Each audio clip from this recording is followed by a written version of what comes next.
Biafrans, ndị ihe dị mma na-adị mma, ekelekwa m unu, ndị nọ n'ụlọ na ndị nọ n'ụzọ ije. Udo dịrị unu. Unu ga-adị ogologo ndụ. Unu ga-alụ nwaanyị, lụọ di, mụọ nwoke, mụọ nwaanyị, zụọ ha. Unu ga-amụkwa ọgaranya. Unu ga-abanyewe n'ime ndụ unu n'ụbọchị niile nke ndụ unu. Ogologo ndụ na arụ isi ike bụ ihe m na-ekpe n'isi unu n'otu n'otu. Ya mere, otu o si wee gbatakwuru ugbu a, ebe ozi ya si na-abịara unu bụ na Biafra Universal TV. Onye o kwere nghọta, ya ghọta, maka na ndị be anyị si na ọ na-awụ atụ ọrụ ofeke, ofere isi tinye n'ọhịa, ịtụkwana ara ọmara, ọmaranụ, maka na unu ahụgokwa ka eji azụrụ n'ahịa si ada n'ikwe. Otu o si wee dị ugbu a, achọrọ m ịtọpe ngwugwu nke ọtụtụ n'ime unu amaghọ. Ọtụtụ n'ime unu makwa ya, mana o doghị unu anya ihe kwudebere ya n'azụ.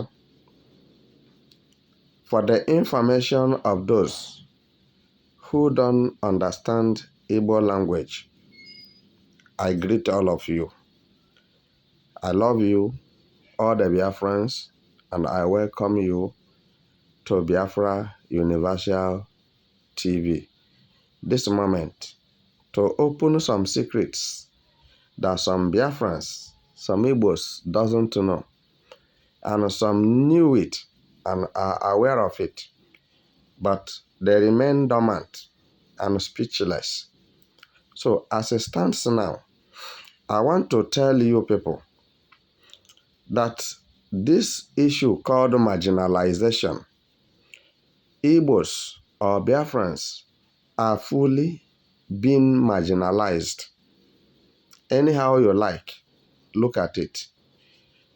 The Nigeria and their government doesn't have Biafrans in their register, and Biafrans are not in their mind.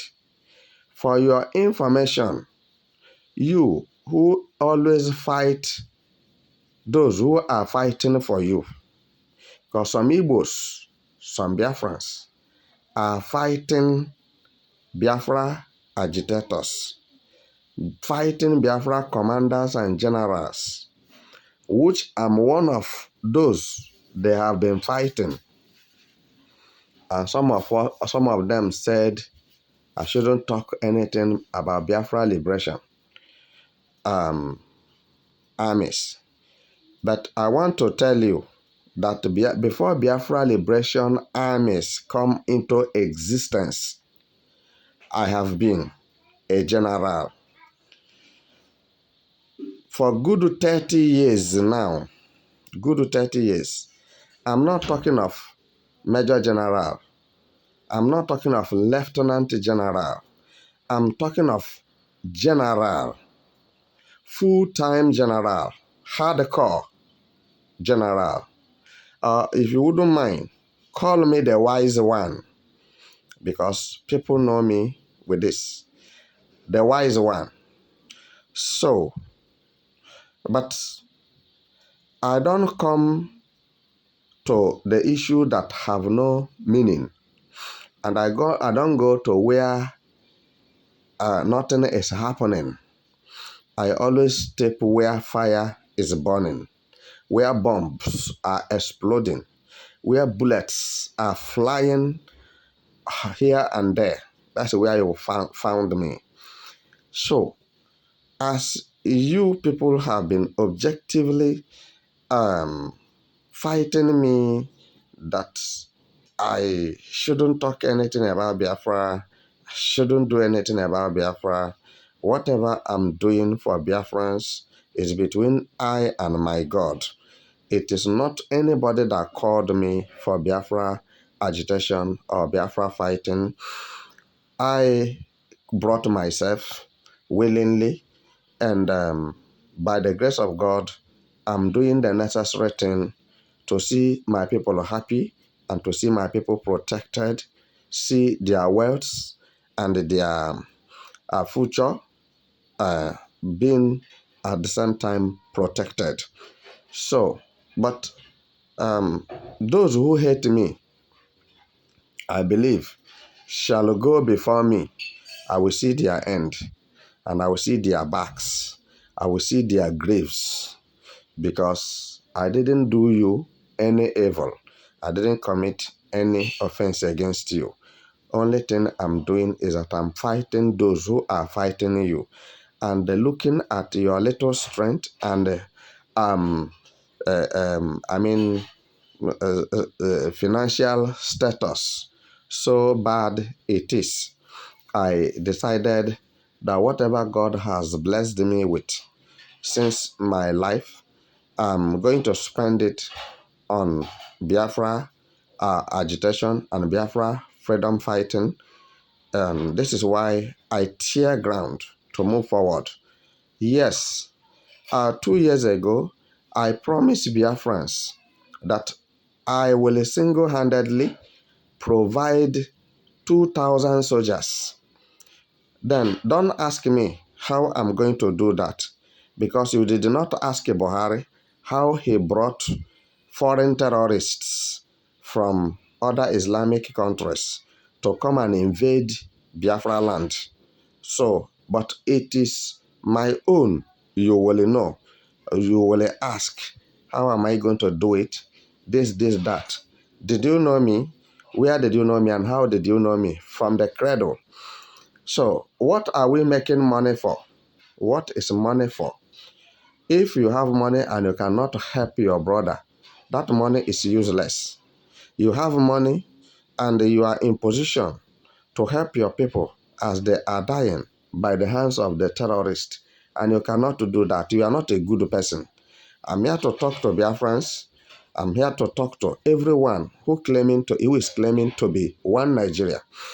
I want to tell you that I'm not a child.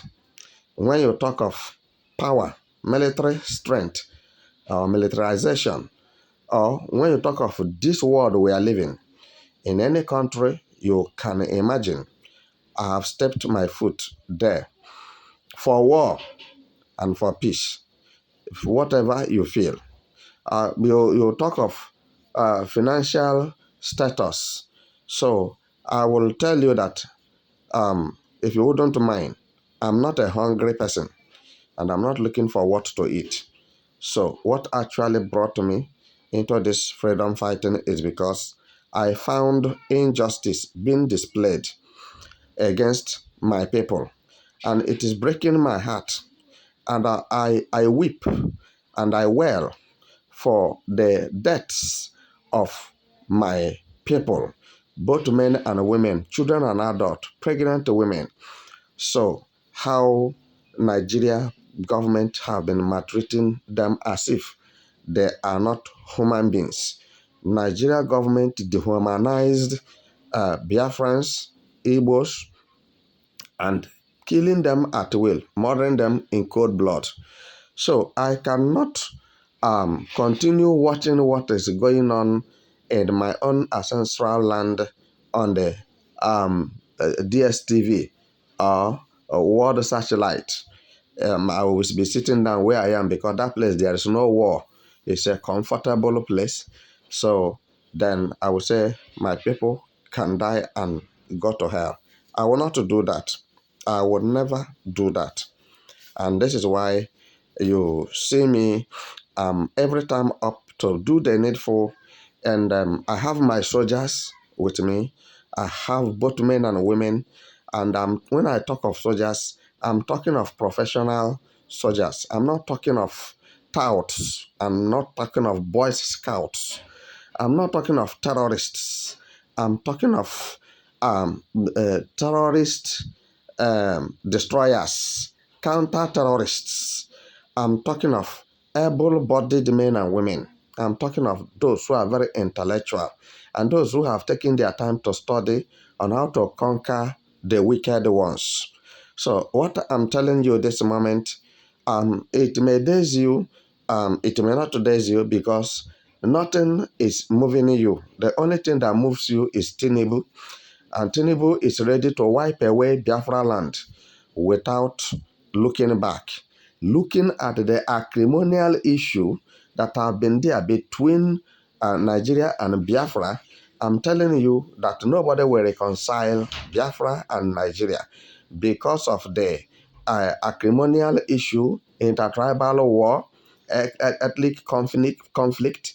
Since that 67, 70, I'm telling you that there have not been peace on the mind of Biafrans. Because when you go down memory lane, if you did not participate in the war between Nigeria and Biafra, 1967-70, you must have gone through the history. You must have watched the clip on your device and see what actually happened and what transpired.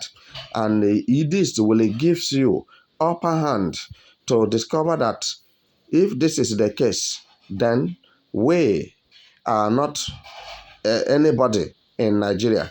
And this will quickly distinguish you or segregate you from Nigeria. This will demarcate you from Nigeria as a Biafran if you are able to go through the history of what I'm telling you now and how Biafrans were being treated and are still maltreating them today in a high level. So one of the ways now I want to bring your way is this. Listen carefully. The marginalization and the hatredness of Nigerians have extended to Biafrans from generation to generation. And this is why I personally made up my mind. I don't know another person that in this dispensation of 21st century, there will be no any kind of insubordination or unruly behavior from Nigeria government or Nigerians that will be condoned or be observed in Biafra land. Understand? So I don't want to take you too far, but I want to update you what you can be able to know. Because as I'm talking to you, I am not happy over the maltreatment of Biafrans in Nigeria, over the ill treatment of Igbos in Nigeria. Despite that the same Igbos are fighting against me, the same Biafrans are fighting against me, but that does not make me to hate them, because I will do what I have signed with my God to do for my people. I'm not in Biafra struggle for political position or financial raising or fundraising. You will bear me witness that I have never talked of anybody giving me money or contributing money to what I'm doing, because nobody sends me. I stand on my own.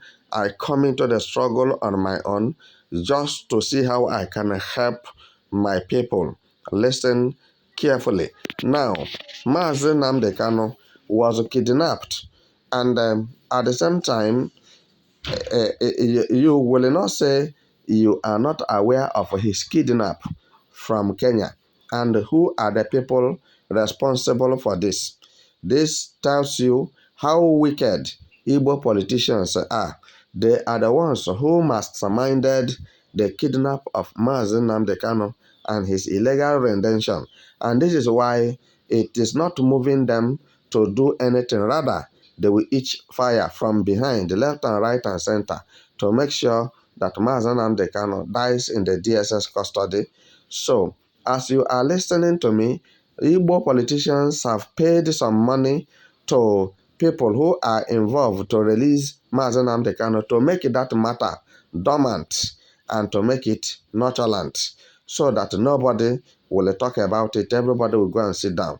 They will continue with their dastard nature to continue their political marigenda and political criminality going on using Fulani terrorists to be killing their opponents and at the same time killing the innocent indigenous people of Biafra, and they will put it on the head of Simon Ekpa and Mazen Nnamdi Kanu that it is an IPOB that are committing mayhem in the southeast. Listen, Onyama mmadụ na-egbu ya. What I'm telling you this moment is this. You see, Abba Kyari, you cannot say you don't know the man called Abba Kyari in Nigeria. That is the Deputy Commissioner of Police of Lagos, if you wouldn't mind. The Lagos Deputy Commissioner of Police, DCP, Abba Kyari. Abba Kyari was a notorious man. Abba Kyari was a criminal. That the second policeman in Nigeria. It is all over the world, if you wouldn't mind. It is all over the world. Everybody, the whole world is aware of what I'm saying. It's not a hidden thing. Abba Kyari, you know how much he contributed in killing people in Imo State. Abba Kyari liaised with many prominent business Igbo people to be killing their fellow brothers and sisters. Abba Kyari, a witch doctor from Igbo land, is the one making a charm for him. That bullet will not kill him and nothing will harm him. Abba Kyari, I told you, he is a notorious man. Abba Kyari was caught for a drug illicit, drug addict, the drug pusher, and that is second policeman in Nigeria. And he's a fallen man. So listen good. Abba Kyari was caught for money laundering. Money laundering. So then what happens? At the end of the day, this happened during Buhari's regime. The only thing they could do is to bundle Abba Kyari to Kuje prison in Abuja. That is Niger State, Mina, if you wouldn't mind. So after Rafin Senyi, if you will understand what they call, Hausa people call Rafin Senyi, after Rafin Senyi, you get to Kuje prison. So that is code well, Rafin Senyi. So what I'm telling you, this moment, the Buhari and his cohorts bundled Abba Kyari to Kuje prison because the offense he committed was very clear to the whole world, and it is against the international constitution. There's no two ways about it. To the extent that Americans initiate for Abba Kyari's arrest by FBI, then Buhari sit on it that Abba Kyari will not be extradited to America to go and answer the case. Because I'm telling you, if Abba Kyari foot have stepped into United Nations, he will not return and nobody will see him again. As simple as that. So Buhari, in his deceptiveness with his useless dispensation of government, decided to mesmerize that case, and Abba Kyari spent 27 months in Kuje prison. Are you getting what I'm saying? Then at the end, his father died. Nigeria government brought him out to go for his father's burial. After the father's burial, what happens next? Then the next thing is for Tinubu to grant Abba Kyari pardon. Tinubu granted Abba Kyari pardon. Tinubu pardoned Abba Kyari and released him from the prison, discharged him and acquitted him. Are you getting what I'm saying? Now, as Abba Kyari was released and discharged, then Tinubu them initiate discussion to bring Abba Kyari back into Nigeria police force system again. So hear this and let it make sense to you. These are the terrorists that you are hearing about that are terrorizing Nigeria, killing people in Biafra land, Kogi State, Delta State, Plateau State, Nasarawa State, in Abuja as well, Adamawa State, Maduguri, Borno, Sambisa Forest. These are the people that are working with the Gumi, Alhaji Gumi, who always negotiate with the terrorists and they pay terrorists ransom so that they will stop um, disturbing or killing people in Nigeria. Does it stop them? No. This is a means for terrorists to raise fund, to be buying ammunitions, preparing for the full Fulanization and Islamization of Nigeria country, which Nigeria have come an Islamic state, whether you like it or not.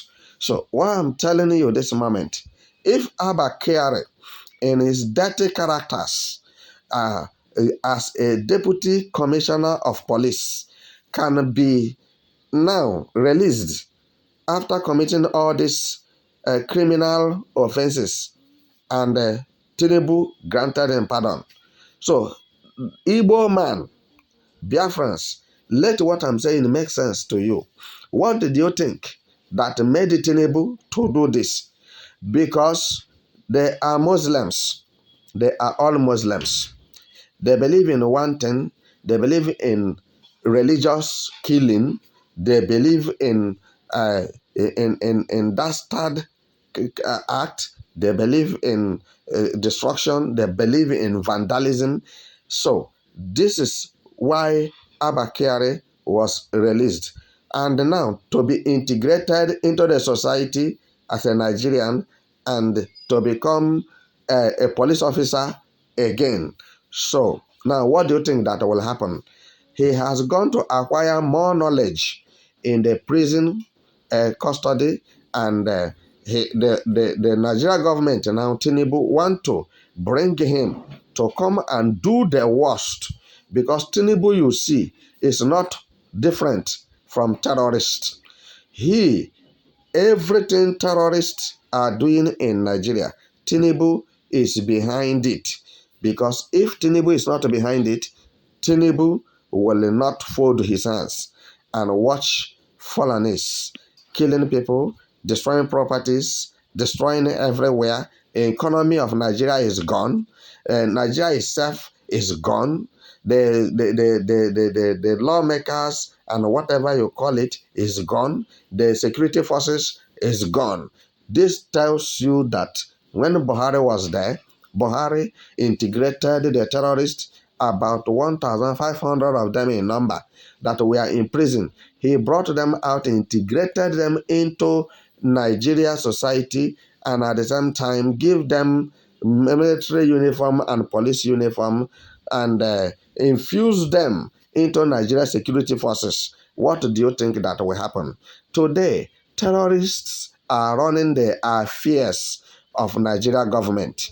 Is whatever terrorist decides is what happens. The number one terrorist in Nigeria is DSS of Nigeria, Department of Security Service, which are doing nothing. They are not doing anything, and they don't have strength. They don't have vision. They don't have strategy. They don't have military might. They don't have anything. They cannot do anything virtually. I am telling you the truth. If you say I'm lying, I will give them 500 men if you see any DSS in Nigeria again. So which means I am not what I said I am. No matter how many there are in number, DSS, I will wheel out 500 men to them to flush them out completely out of Nigeria. So let me put it that way. Because if they are not terrorists, of what reason does DSS have? What authority does DSS have to overturn the verdict of Nigeria Supreme Court, all right, which have declared and discharged Mazen Nnamdi Kanu and acquitted him? DSS say they will not leave him. So now, who is the government of Nigeria? Go and find out. Formally, the DSS you are hearing today was SSS. And that was when I was SSS in Nigeria. In Abuja, I lived in Zone 6, University Junction.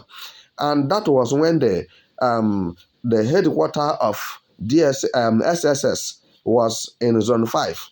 And the person who was handling it as the commander of the SSS was Adamu Shiroma.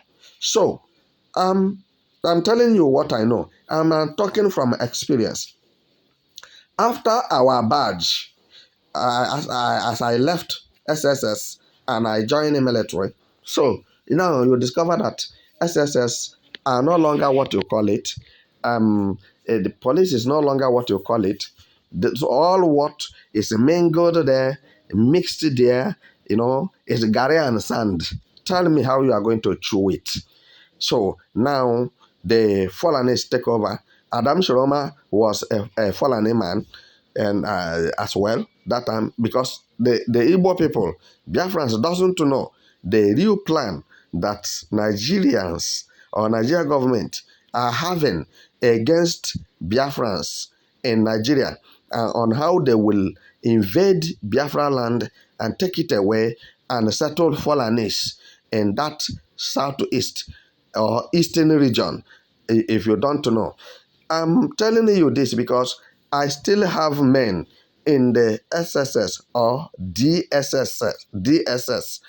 I'm still having my men.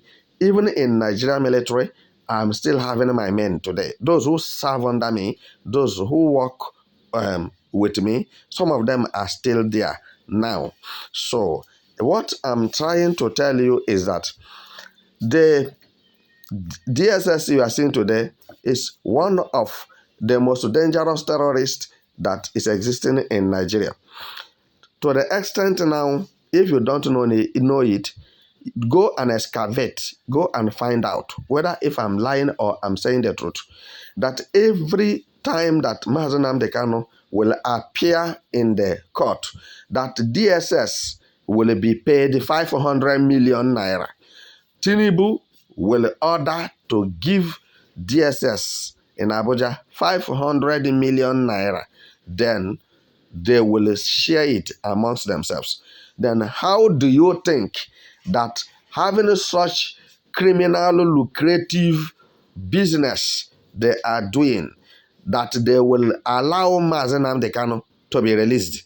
Because this money I mentioned to you now, if the whole indigene of Nigeria will share this money, even baby in the womb must get 1 million naira. And tell me why poverty is ravaging and pervading Nigeria here and there. Because of what? This is religious government. Nigeria is running religious government, not democracy, not autocracy, not bureaucracy, and etc. What they are running is religious government. And I think their cups have filled to the brim. Abba Kyari today is a free man. Why is it so that Mazi Nnamdi Kanu, who didn't commit any offense, who did not steal, he did not rape anybody, he didn't sleep with any man's wife, he didn't carry drugs like Abba Kyari, he did not launder money, is not a money launderer, understand? So why is it that they cannot release him alone, since they committed this kind of crime of kidnap? That Nigeria government is a kidnapping government. Nigeria government is a kidnapper, and they are still persisting that Mazi Simon Ekpa must be kidnapped, as they kidnapped Mazi Nnamdi Kanu. But one thing I want to leave for them before I wrap up is that fury and anger is about to reign in Nigeria. But I'm very sorry to say that when two elephants fought, that grasses always suffer the effect.